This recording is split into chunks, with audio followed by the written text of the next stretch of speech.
Welcome back student to the 6th lecture of life processes. यहाँ से हम लोग शुरुआत करने वाले हैं न्यूट्रिशन इन एनिमल। अभी तक हम न्यूट्रिशन इन प्लांट का फुल थ्योरी पढ़ चुके हैं।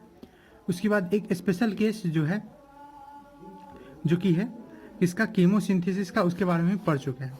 क्या क्या रॉ मटेरियल होता है प्लांट में, कैसे फूड प्रिपरेशन होता है, वो एक ऐसा ऑर्गेनिज्म है जो एक ही जगह खड़ा रहता है, तो कैसे उसके पास कार्बन डाइऑक्साइड वाटर आता है, कैसे क्लोरोप्लास्ट में सब कुछ का प्रोसेसिंग होता है, कैसे सनलाइट का एनर्जी यूज होता है और ये सब बन के ग्लूकोज बनता है, इसके बारे में हम पढ़ चुके हैं। अब देखिए वो ऑर्गेनिज्म ऑटोट्रॉप्स कहलाते थे क्योंकि खाना खुद बनाते थे। और यहाँ एनिमल जो है वो एनिमल्स कौन है? हेटेरोट्रॉप्स।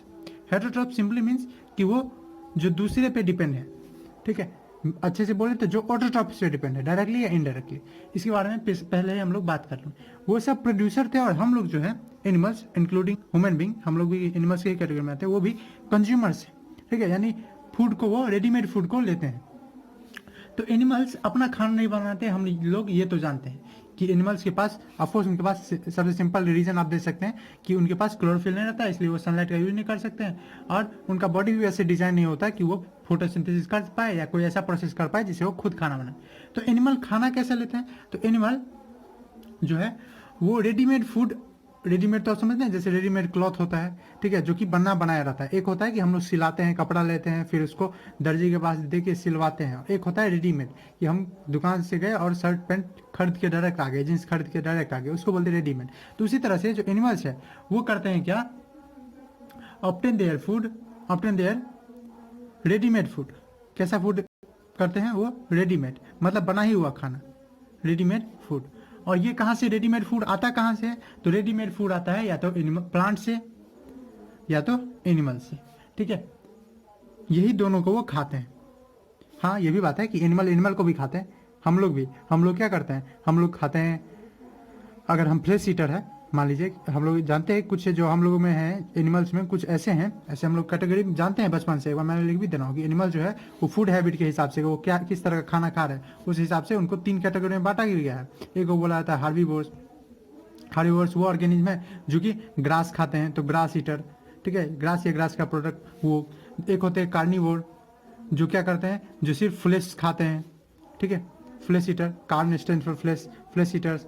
इसके बाद हम लोग 6th क्लास में क्लास में पढ़े, एक होते हैं omnivore, omni stand for everything, ठीक है।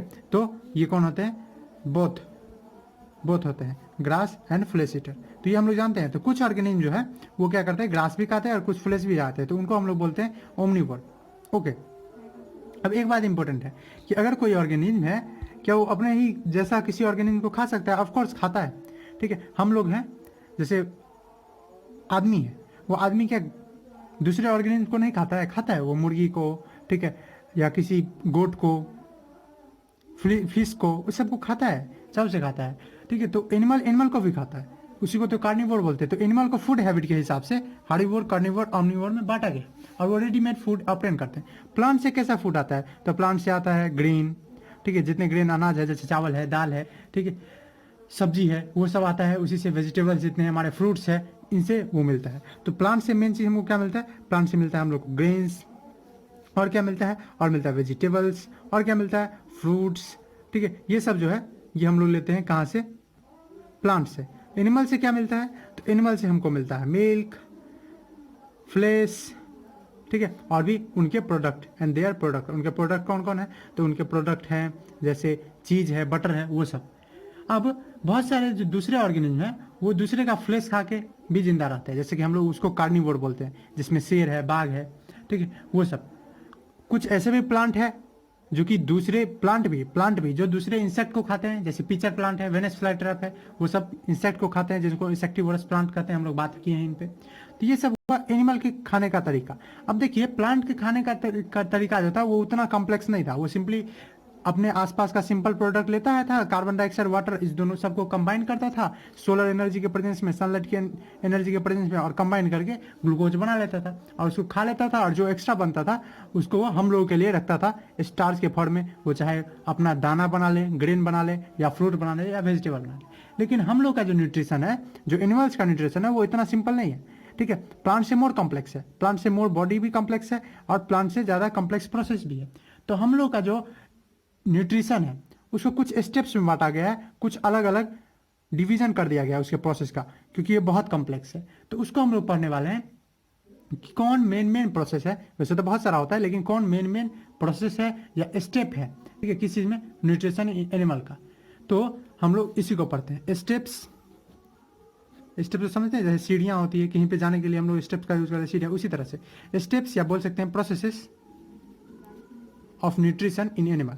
मतलब जब न्यूट्रिशन कोई एनिमल न्यूट्रिशन करता है, न्यूट्रिशन का सिंपल मतलब होता है खाना को अंदर लेके उसका यूज करना, ठीक है। तो इसमें देखते हैं खाना को लेके अंदर में यूज करने में एनिमल में कौन कौन सा स्टेप आता है, क्या क्या करता है वो। सिर्फ खाना को लेके यूज करना क्या इतना सिंपल है जितना बोलना है, ठीक है। तो इसके बारे में बात करते हैं। तो स्टेप्स या processes of nutrition in animal. तो देखिए एनिमल्स में जो है 5 स्टेप्स होते हैं। कितने होते हैं? 5 स्टेप्स। और ये 5 स्टेप्स कौन कौन होते हैं? पहला होता है इंजेशन, ठीक है। अब मैं धीरे धीरे बात भी करता ही जाता हूँ, ठीक है।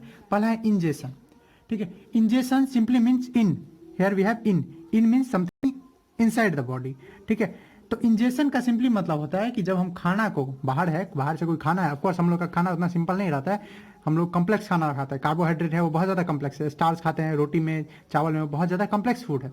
तो कम्प्लेक्स फूड लेते हैं, तो वो कम्प्लेक्स फूड का जो एंट्री है बॉडी में, इनसाइड, जो हमारे बॉडी के इनसाइड आता है, उसी को क्या बोलता है, वो जो प्रोसेस है वो एक स्पेसिफाइड जो प्रोसेस है उसको बोलते हैं इंजेशन। तो व्हाट इज इंजेशन? तो ingestion means simply the process of taking food into body. और ऑफ कोर्स अगर डेवलप्ड ऑर्गेनिज्म है, ठीक है, जैसे हम लोग हैं, हम लोग वेल डेवलप्ड है, तो उनके पास अपना एक ऑर्गन भी होता है इंजेक्शन के लिए, सभी चीज के लिए अपना एक ऑर्गन होता है। Process of taking food in the body, ठीक है। जैसे हम लोगों के लिए example, taking food by mouth, ठीक है। तो माउथ क्या है? माउथ एक ऑर्गन है जिसे इंजेक्शन किया जाता है, यानी खाना को शरीर के अंदर लिया जाता है। टेकिंग फूड बाय माउथ, तो माउथ किस काम के आता है? तो इंजेक्शन के लिए काम आता है। ऐसे ही नेक्स्ट स्टेप है जो कि है डाइजेशन। दूसरा स्टेप जो है वो है डाइजेशन। अब ये डाइजेशन क्यों? डाइजेशन का तो हम लोग पहले भी नाम सुने हुए हैं। डाइजेशन सिंपली मीन्स ब्रेक करना, ठीक है, किसी चीज़ को ब्रेक करना ही डाइजेशन है रफ वर्ड में। तो यहाँ डाइजेशन क्यों?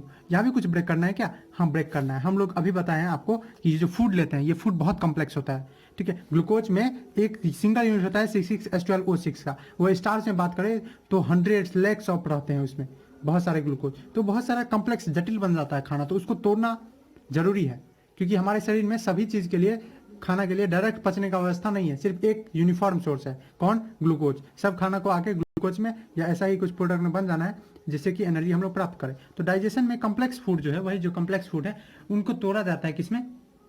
सिंपलर फूड में। तो अगर हम डाइजेशन को डिफाइन करना चाहें तो कैसे डिफाइन करेंगे? तो प्रोसेस ऑफ ब्रेकिंग डाउन, ये ब्रेक करना है हम लोग को, किस चीज़ को? ब्रेकिंग डाउन लार्जर मॉलिक्यूल, बड़े बड़े, लार्जर लिखे या कॉम्प्लेक्स मॉलिक्यूल आपको भारी लग रहा है तो आप फूड भी लिख सकते हैं, ठीक है। फूड का ही मॉलिक्यूल होता है, जैसे कार्बोहाइड्रेट है, कार्बोहाइड्रेट का अपना मॉलिक्यूल होता है, स्टार्च का अपना मॉलिक्यूल है, कार्बोहाइड्रेट माल्टोज है उसका अपना मॉलिक्यूल है। तो complex food into simpler food या सिंपलर मॉलिक्यूल्स, ठीक है। तो आप कुछ भी लिख सकते हैं आपके मन पे। तो इस प्रोसेस को कहा जाता है डाइजेशन, ठीक है। सबसे सिंपल सबने कह सकते हैं कि डाइजेशन सिंपली मीन्स कि जो हमारा कम्प्लेक्स फूड है, जो हमारे शरीर में डायरेक्ट डिजॉल्व नहीं हो सकता है, घुल सकता है, उसको डिजॉल्व करवा देना, ठीक है, हमारे शरीर में घुल जाना। डाइजेशन क्या करता है? डाइजेशन फूड को सिंपली सॉल्यूबल बना देता है, हमारे शरीर में एब्जॉर्ब होने लायक बना देता है। अब बहुत सारे एनिमल जो है वो अलग अलग मेथड अपनाते हैं पचाने का। जैसे आप एक देख चुके हैं कि हम लोग का जो सेप्रोफाइट पढ़े थे, सेप्रोफाइट में पढ़े थे कि बाहर में ही वो कुछ इंजाइम यूज करता है। जैसे कि सेप्रोफाइट में फंगी है, मशरूम है, वो क्या करता है, या कोई दूसरे फंगी है, वो बाहर में ही अपना एक इंजाइम निकाल के उसके बॉडी को सिंपल में बदल के और तब अपने शरीर के अंदर लेता है। लेकिन हम लोग जो है, हम लोग कुछ अलग है। हम लोग क्या करते हैं? कम्प्लेक्स फूड को पहले चबाते हैं, उसको फिर से ग्राइंडिंग होता है, उसको पीसा जाता है हमारे माउथ में, फिर उसके बाद जूस भी होता है। तो डाइजेशन का मेन 2 प्रोसेस हो सकता है। डाइजेशन किया जाता है वो मेनली 2 प्रोसेस से किया जाता है। डाइजेशन जो है वो 2 तरह से मेनली किया जाता है। डाइजेशन डन बाय 2 वेज, 2 वे है जनरली। कौन कौन है? एक है फिजिकल वे या फिजिकल मेथड बोल सकते हैं। फिजिकल मेथड में क्या होता है? तो फिजिकल मेथड जो है वो सिंपली यूज करता है चिबाने का, ठीक है, उसको पीसने का, ग्राइंडिंग का, ये प्रोसेस जो है फिजिकल मेथड। यानी उसके अंदर में कोई जो केमिकल कंपोजिशन है उसमें कोई चेंज नहीं करना है, ऊपर ऊपर ही उसको तोड़ ताड़ देना है। दूसरा जो है मेथड वो है केमिकल मेथड, और हमारे शरीर में दोनों होता है, हम लोग चिबाते भी हैं, और दूसरा केमिकल मेथड है। केमिकल मेथड में नाम से पता चला है कुछ केमिकल्स का यूज करने वाले, ठीक है। तो उसमें जूस होता है, कौन जूस? उस जूस को इंजाइम्स बोलते हैं, bye use of digestive juice. कुछ जूस होता है जो खाना को पचाने का काम करता है, इसके बारे में डिटेल में हम लोग पढ़ेंगे। डाइजेस्टिव जूस या इसको इंजाइम बोले तो ज़्यादा बेटर है, खैर उसके बारे में हम लोग आएंगे जब तब। तो ये सेकंड जो प्रोसेस है उसमें हम लोग जो खाना लिए थे उसको तोड़ना पड़ता है, क्योंकि डायरेक्ट हम लोग इससे एनर्जी प्रोड्यूस नहीं कर सकते, नहीं प्राप्त कर सकते। ऑफकोर्स न्यूट्रिशन का सिंपल मतलब होता है कि खाना को लेना और उससे एनर्जी प्राप्त करना, पर हम अभी जो खाना लिए हैं वो खाना से डायरेक्ट एनर्जी नहीं मिल सकता है हमको, उसको सिंपल फूड में बदलना पड़ेगा, क्योंकि यहाँ पे तो अभी हमारे शरीर में डिजॉल्व ही नहीं हो पाएगा, हमारे सेल के पास पहुंच ही नहीं पाएगा, तो हम लोग कहाँ से इसे एनर्जी प्राप्त करेंगे। तो सेकंड है डाइजेस्ट कर देना। डाइजेस्ट के बाद तो क्या ले सकते हैं एनर्जी? शायद नहीं। डाइजेस्ट के बाद भी हमारे शरीर में पहले एब्जॉर्ब होना पड़ेगा, हमारे एक एक सेल के पास जाना पड़ेगा। उसके बाद जो है डाइजेशन के जस्ट बाद मॉलिक्यूल को और छोटा और सॉल्युबल बनाया जाता है। तो वो प्रोसेस जिसमें जो फूड है उसको एब्जॉर्ब किया जाता है शरीर के अंदर, उसको क्या बोल देंगे? एब्जॉर्प्शन। क्या बोल देंगे? एब्जॉर्प्शन। तो व्हाट इज एब्जॉर्प्शन? तो एक प्रोसेस है जिसमें इन विच डाइजेस्टेड फूड, जो खाना पच गया है अभी ऊपर, या तो फिजिकल और केमिकल मेथड से, तो डाइजेस्टेड फूड वो क्या करते हैं? आर एब्जॉर्ब, ठीक है, वो एब्जॉर्ब किया जाता है, एब्जॉर्ब इन बॉडी, ठीक है। यहाँ एब्जॉर्ब का सिंपली मन आप ऐसे भी लिख सकते हैं कि एब्जॉर्ब का सिंपली मतलब होता है कि जो फूड है वो अब मिक्स हो जाएगा, ठीक है। इंटेस्टिनल वाल, आप लोग इंटेस्टाइन के बारे में शायद सुने होंगे। जो इंटेस्टाइन होता है हमारा, दो इंटेस्टाइन होता है, एक लार्ज इंटेस्टाइन एक small intestine.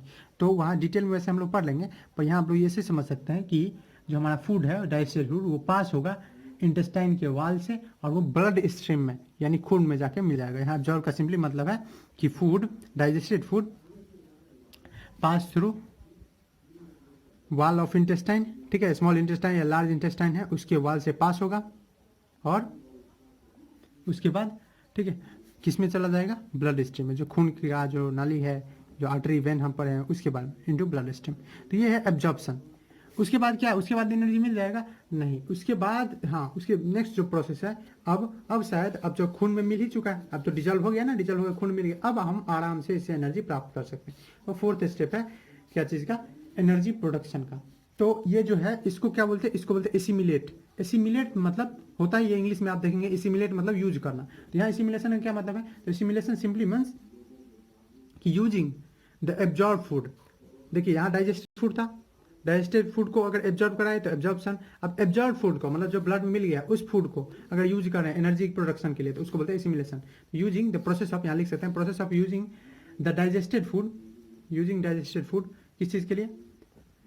For energy. Main तो एनर्जी के लिए होता है, लेकिन ऑफकोर्स और बहुत सारा काम होता है, ग्रोथ के लिए, रिपेयरिंग के लिए, डिजीज से लड़ने के लिए। Growth and repair is called assimilation. उस प्रोसेस क्या बोलते हैं? एसिमिलेशन। तब तो हो गया, खाने से एनर्जी मिल गया, पर इस प्रोसेस में ना पूरा खाना कभी भी पच नहीं पाता है, ना ही एब्जॉर्ब हो पाता है, ना एसिमिलेट हो पाता है। इसका क्या मतलब है? इसका मतलब है कि कुछ खाना जो है वो बच जाता है, वेस्ट हो जाता है। तो वो एक प्रोसेस होना चाहिए जैसे कि शरीर से वेस्ट है वो निकल जाए। क्यों? शरीर में वेस्ट रहेगा तो क्या होगा? बहुत बीमारियां हो सकती है, ठीक है। अगर शरीर में वेस्ट रहता है तो बहुत सारी बीमारी हो सकता है, और हमारे अंदर में तो इतना बड़ा स्टॉक है नहीं कि वेस्ट को जमा करके रखेगा। तो ये दो कारण के से हम लोग वेस्ट मस्ट रिमूव करेंगे, रिमूव कर देंगे वेस्ट को। क्यों? क्योंकि वेस्ट से अलग अलग बीमारियां भी होती है, और हमारे पास अंदर में स्टॉक भी नहीं है रखने का, तो उसको बोलते हैं इजेशन। अब इजेशन में बच्चे कंफ्यूज होते हैं, आपको होना है नहीं है। इंजेशन देखिए सिंपली मीन्स इन, मतलब something inside the body. Egestion means something outside the body, तो अगर बाहर जा रहा है तो प्रोसेस इन विच, जिसमें अनडाइजेस्टेड फूड, कुछ जो फूड जो है वो अनडाइजेस्ट हो जाएंगे। क्यों? क्योंकि 100% डाइजेशन नहीं होता है, डज नॉट टेक्स प्लेस। मतलब इसका मतलब है कुछ फूड जो है वो अनडाइजेस्टेड होंगे। वही अनडाइजेस्टेड जो अपचा खाना है, जो खाना पचा नहीं है, उसको अगर हम रिमूव कर देते हैं अपने शरीर से, उसी को क्या बोलते हैं? Egestion. The process of removal of undigested food, removal जो है किस चीज़ का? अनडाइजेस्टेड फूड, इसी को क्या बोलते हैं? इसको बोलते हैं इजेशन। और ये प्रोसेस किस में होता है? ये होलोजोइक न्यूट्रिशन में होता है। मतलब पढ़े थे कि जो न्यूट्रिशन है उसमें एक होलोजोइक था। होलोजोइक क्या था? जिसमें खाना जो है कॉम्प्लेक्स फूड लिया जाता है और कॉम्प्लेक्स फूड से एनर्जी प्राप्त किया जाता है। ये सिंपली नहीं किया जाता है, आप लोग देख सकते हैं। पहला स्टेप में खाना लिया जाता है, फिर उसको ब्रेक किया जाता है, ब्रेक किए हुए को भी उसको एब्जॉर्ब करा के ब्लड में पास कराना पड़ता है। वो ब्लड में जब पास कर गया तो उसको सेल के पास बांटा जाता है, वहां से एनर्जी प्राप्त होता है और फाइनली जो अनडाइजेस्टेड फूड है वो रिमूव हो जाता है हमारे शरीर से। ऑफकोर्स हम जब डेवलप है तो हमारे पास सभी के लिए अलग अलग अंग है। जैसे इंजेशन के लिए हमारे पास माउथ है, डाइजेशन के लिए हमारे पास स्टोमक, इंटेस्टाइन्स, पेंक्रियाज है, नाम सुने होंगे आप। एब्जॉर्प्शन के लिए हमारे पास इंटेस्टाइन और ब्लड का स्ट्रीम है, जिसमें ब्लड है, ब्लड का लिए आर्टरी है, वेन है, कैपिलरी है। एसिमिलेशन जो है वो हर एक सेल करता है अलग अलग। इजेशन जो है उसके लिए हमारे पास ऑर्गेन है, एनस है, ठीक है, लार्ज इंटेस्टाइन है। तो हमारे पास हर एक ऑर्गेन है। क्या सिंपल जो ऑर्गेनिज्म है, क्योंकि हेटरोट्रॉप भी है, वो सिंपल भी होते हैं और कम्प्लेक्स भी, ठीक है। ऑटोट्रॉप कितना है, बहुत कम है, सिर्फ ग्रीन प्लांट्स है और कुछ एक यूग्लिना मैंने आपको बताया था, यूग्लिना है, वही एक ऑटोट्रॉप्स है। नहीं तो मैक्सिमम जो है वो क्या है, हेटरोट्रॉप्स। तो पहले हम लोग अभी बात क्या करने वाले हैं, अभी बात करने वाले इस वीडियो में सिंपल ऑर्गेनिज्म में, जैसे अमीबा है, पैरामीशियम है, उसमें अभी ये पांचों प्रोसेस को लगा के देखने वाले हैं। क्या ये सब भी पांचों प्रोसेस करते हैं, और करते हैं तो क्या इनके पास स्पेशल अंग है, नहीं होना चाहिए, क्योंकि ये इतना डेवलप्ड ऑर्गेनिज्म नहीं है कि इनके पास माउथ हो, ठीक है, स्टोमक हो। इनमें हम लोग देखते हैं क्या चीज, न्यूट्रिशन। तो हम लोग देखते हैं पहला बात, न्यूट्रिशन इन सिंपल एनिमल्स। तो न्यूट्रिशन इन सिंपल एनिमल्स, और सिंपल एनिमल्स कौन कौन होने वाले हैं, ठीक है। तो हम लोग मेनली यहाँ अमीबा पे बात करने वाले हैं, लेकिन वही अमीबा में कोई पैरामीशियम जो कि एक प्रोटोजोआ है। अमीबा तो आप जानते ही होंगे, एक ऐसा ऑर्गेनिज्म है जिसका फिक्स शेप नहीं होता है, इरेगुलर होता है। उसका कारण भी आप जानते हैं कि उसमें जो साइटोप्लाज्म है वो हमेशा मूवमेंट में रहता है हमेशा।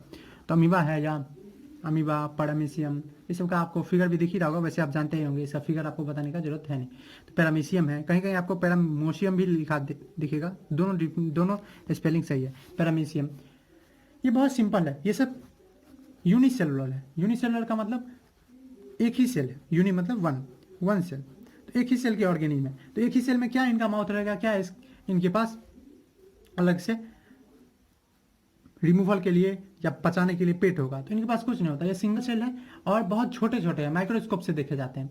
फिर भी इनका जो प्रोसेस है खाना खाने का वो कैसा है, होलोजोइक, ठीक है। अभी भी ये कम्प्लेक्स फूड को लेते हैं, ठीक है, और फिर उसको पचाते हैं। ओके, यहाँ पे जो इनका खाना लेने का तरीका है उसको एक नाम दिया जाता है फेगोसाइटोसिस। अब इसको भारी नहीं समझना, आप सिंपली समझिए, फेगोसाइटोसिस सिंपली मीन्स, इसको अगर हम तोड़ेंगे तो फेगोसाइटोसिस का मतलब होता है सेल फीडिंग, मतलब सेल को खाना देना, ठीक है। तो cell feeding is called phagocytosis. What is phagocytosis, तो इसको आप अगर भारी वर्ड में नहीं इजी वर्ड में समझना चाहे तो ऑब्टेनिंग फूड, ठीक है। Phagocytosis is obtaining food by amoeba, ठीक है, अमीबा के द्वारा या वैसे ही ऑर्गेनिज्म के द्वारा, और बाय सच ऑर्गेनिज्म, उसी को क्या बोला जाता है, फेगोसाइटोसिस। ओके, अब चूंकि ये भी होलोजोइक न्यूट्रिशन करता है तो क्या इसमें भी 5 स्टेप होगा, हाँ इसमें भी 5 स्टेप होगा।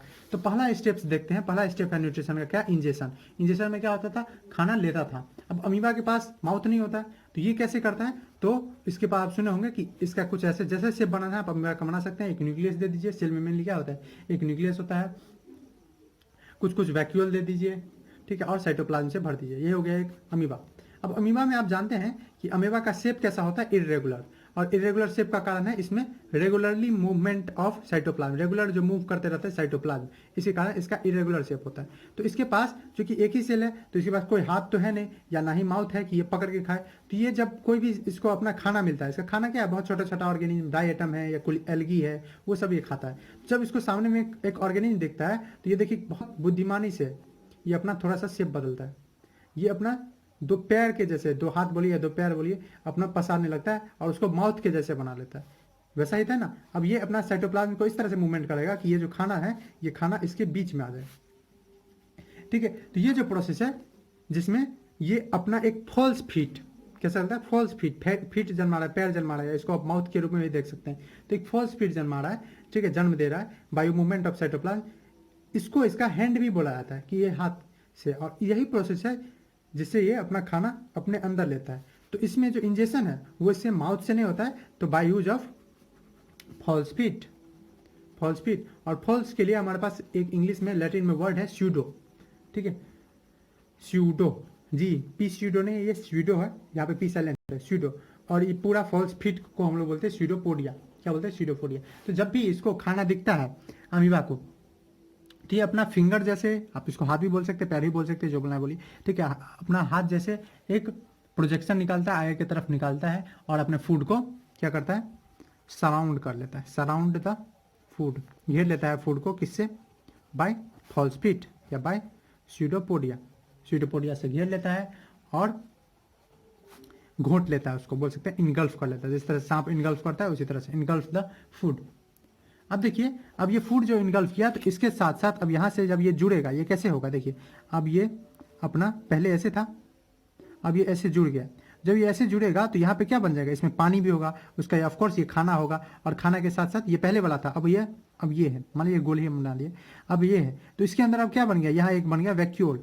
क्या ये वैक्यूल में सिर्फ और सिर्फ खाना है, नहीं, वैक्यूल में वाटर है प्लस उसका फूड है और उसके साथ साथ कुछ एयर भी है, तो इसके पास यहाँ एक वैक्यूल बन गया, ठीक है। और ये वैक्यूल जो है, ये वैक्यूल जो है, इस वैक्यूल को, वैक्यूल तो आप समझते हैं ना, वैक्यूल सिंपली मीन्स एक सेल ऑर्गेनेल है, सेल में जो खाली जगह के जैसे रहता है और उसमें अनडाइजेस्टेड फूड या जो वेस्ट बन जाता है वो स्टोर होता है। यहाँ पे जो ये वैक्यूल है, ये वैक्यूल इसके टेम्पोररी स्टोमक के रूप में काम करता है। टेम्पोररी स्टोमक का क्या मतलब है, टेम्पोररी स्टोमक कि इसके पास एक ही सेल है, तो इसके सेल में कोई खास तरह का तो स्टोमक होगा नहीं होगा, तो ये अपने लिए एक टेम्पोररी क्या बनाता है, एक स्टोमक, ठीक है। तो एक टेम्पोररी, इसको आप ठीक कर लीजिए, टेम्पोररी, एक टेम्पोररी स्टोमक बनाता है, ठीक है। और ये टेम्पोररी स्टोमक इसका कौन है, वैक्यूल। अब इस टेम्पोररी स्टोमक में क्या क्या है, खाना भी है, पानी भी है। इसको आप अच्छे से देखना चाहें तो ये मान लीजिए अमीबा है, इसके बनने के बाद तो इसके पास ये रहा इसका वैक्यूल, इसमें इसका खाना, इसमें इसका खाना है, ये इसका फूड है, इसके अंदर पानी भी है, एयर भी है, इसका न्यूक्लियस मान लीजिए ये है, ये न्यूक्लियस है इसका, और साइटोप्लाज्म सब है, वैक्यूल सब है। तो ये बन गया इसका क्या, खाना। तो इंजेक्शन तो हो गया, अब नेक्स्ट स्टेप क्या है, नेक्स्ट स्टेप है डाइजेशन। क्या चीज़ है, डाइजेशन। तो डाइजेशन में क्या होता है, तो डाइजेशन में सिंपली जो अमीबा है वो केमिकल डाइजेशन करता है, मतलब ये यूज करता है अपना अंदर का कुछ इंजाइम्स, अमीबा जो है वो यूज करता है, usage it's digestive enzyme, digestive juice या इंजाइम्स। तो डाइजेस्टिव जूस यूज करता है किस चीज़ के लिए,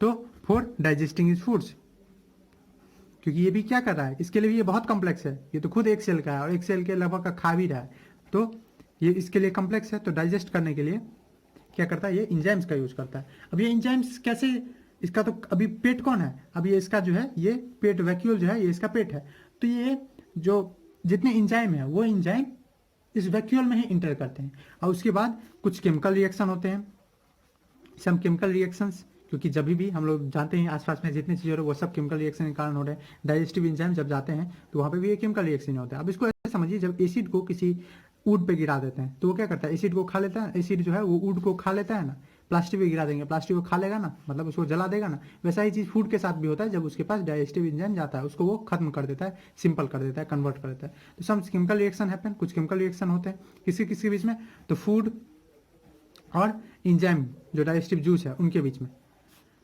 और इनसे फाइनली सिंपल फूड बन जाता है। और ये सिंपल फूड अब सॉल्यूबल है, घुल सकता है उसके शरीर में, सॉल्यूबल है।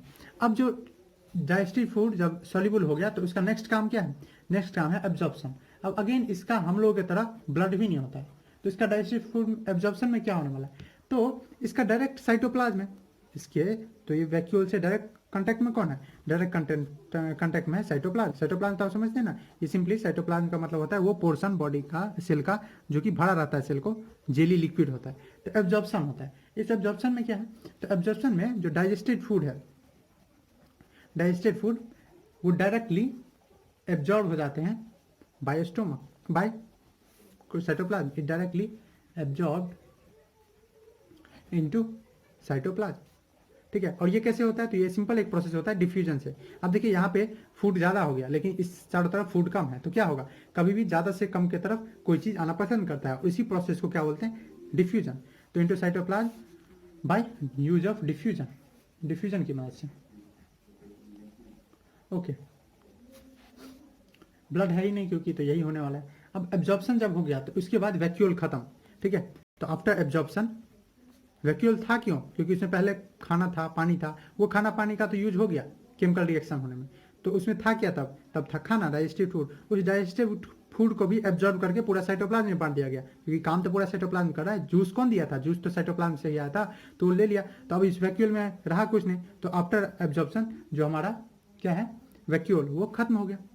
वैक्यूल जो है वो डिसअपियर हो जाता है, खत्म हो जाता है। अब नेक्स्ट स्टेप क्या है? अब उसके पास जब खाना सब साइटोप्लाज्म के पास चला गया है, तो नेक्स्ट स्टेप है हमारा एसिमिलेशन, मतलब उसका यूज करेगा वो किस चीज़ के लिए? एनर्जी के लिए। ओके, तो इसमें एब्जॉर्ब फूड, जो साइटोप्लाज्म में एब्जॉर्ब फूड है, इज यूज्ड फॉर एनर्जी, ठीक है, इज यूज्ड फॉर एनर्जी, ठीक है, उसके एनर्जी के लिए, उसके ग्रोथ के लिए, उसका मेंटेनेंस जो है, या फिर से जूस बनाएगा उसके लिए उसका यूज होता है। ग्रोथ, एनर्जी, ग्रोथ, मेंटेनेंस, इसके लिए यूज होता है। It is okay. अब इसी के यूज से अब जब एनर्जी मिल गया तो वो रिप्रोड्यूस भी कर सकता है, अपना ऑर्गेनिज्म प्रोड्यूस करता है। और फाइनली यहाँ भी 100% डाइजेशन नहीं होता है, तो क्या होगा? एट लास्ट वो अपना जो वेस्ट प्रोडक्ट है उसको रिमूव भी कर देगा। अगेन इसके पास एक ही सेल है, तो कोई स्पेशल ऑर्गन नहीं होता है। इसको जब अनडाइजेस्टेड पार्ट को हटाना रहता है, तो पहले कुछ अमाउंट जमा हो जाता है, और फिर जमा होने के बाद ये अपने शरीर को, अपने सेल वॉल को, या सेल मेम्ब्रेन को ये एक जगह से रैप्चर कर लेता है, फाड़ लेता है, और वहां से सारा डाइजेस्टेड फूड निकल जाता है बाय यूज ऑफ डिफ्यूजन। तो इजेशन कैसे होता है? बाय ब्रस्टिंग, या बोल सकते हैं रप्चरिंग। रप्चर मतलब फट जाना। Rupturing of cell membrane of amoeba, cell membrane of amoeba. जो अनडाइजेस्टेड फूड है, the undigested food is removed, food वो रिमूव हो जाते हैं आउटसाइड द बॉडी। तो इसमें भी आप देखें कैसे एक सिंपल ऑर्गेनिज्म में भी इतना सारा स्टेप हो रहा है, ठीक है, सारा स्टेप पांचों का पांचों। वैसे ही हम लोगों में भी होता है। ऐसे ही अगर बात करें पैरामीशियम का, तो पैरामीशियम के पास फॉल्स फिट नहीं होता है, लेकिन उसका आप शेप देखेंगे तो कुछ इस तरह का होता है, और इसके पूरे बॉडी पे हेयर लाइक स्ट्रक्चर रहता है, जिसको सिलिया हम लोग बोलते हैं। और इससे क्या होता है, यहाँ पे इसका एक माउथ होता है, और उसके पास बहुत से पहले ही वैक्यूल होता है, न्यूक्लियस होता है, और कंट्रेक्टाइल वैक्यूल होता है, जिसमें खाना आता ही चला जाता है। इसके पास अपना एक माउथ भी होता है। अब देखिए कहीं भी अगर खाना आया, ठीक है, कोई डायटम या कोई एल्गी आया, तो इसमें ये फंस जाता है इस बाल में, और ये अपना सिलिया को पानी की मदद से मूवमेंट कराते हर बार यहीं पे लाके, चाहे यहाँ गिरा फिर भी पिछल के यहाँ आया, यहाँ भी गिर जाता है तो उसको ऊपर घिसते या नीचे से घिसते अपने माउथ के पास ले जाता है, और फिर सब कुछ सेम होता है। पैरामीशिया अपना हेयर लाइक स्ट्रक्चर, जिसको सिलिया बोलते हैं, उसका यूज करके जितना खाना है उसको अपने शरीर के माउथ तक लाता है। उसके बाद सब कुछ सेम होता है, इंजेक्शन वही हुआ, खाना को लेना, उसके बाद फिर से डाइजेशन होता है डाइजेस्टिव जूस के द्वारा साइटोप्लाज्म में। अगेन यहाँ भी इसके पास ब्लड नहीं है, तो साइटोप्लाज्म में एब्जॉर्प्शन होता है, फिर उसका यूज करता है वो ग्रोथ के लिए, रिप्रोडक्शन के लिए, और फाइनली जो एक्स्ट्रा है वो उसी तरह से रप्चर होकर या डिफ्यूजन से क्या होता है, वेस्ट प्रोडक्ट रिमूव हो जाते हैं। तो यही प्रोसेस था इसमें, एक सिंपल ऑर्गेनिज्म में, अमीबा में और पैरामीशियम में। पैरामीशियम में भी आपको बोले तो सेम प्रोसेस होगा, ये आप एक्सप्लेन कर सकते हैं। अब जो है वो हम लोग नेक्स्ट वीडियो से क्या करने वाले हैं, नेक्स्ट वीडियो से कम्प्लेक्स ऑर्गेनिज्म, और खास के जो हम लोग हैं ह्यूमन, उसके बारे में बात करने वाले हैं। कम्प्लेक्स ऑर्गेनिज्म में जैसे कि आदमी है, उसमें कैसे होता है, ठीक है, क्या उसमें भी ऐसा ही होता है कि उसमें अलग अलग ऑर्गन है? तो मुझे पता है कि आप लोगों को पता है कि उसमें अलग अलग ऑर्गन होते हैं। चलिए नेक्स्ट वीडियो से बात करते हैं उसके लिए, तब तक देखते रहिए। Thanks for watching.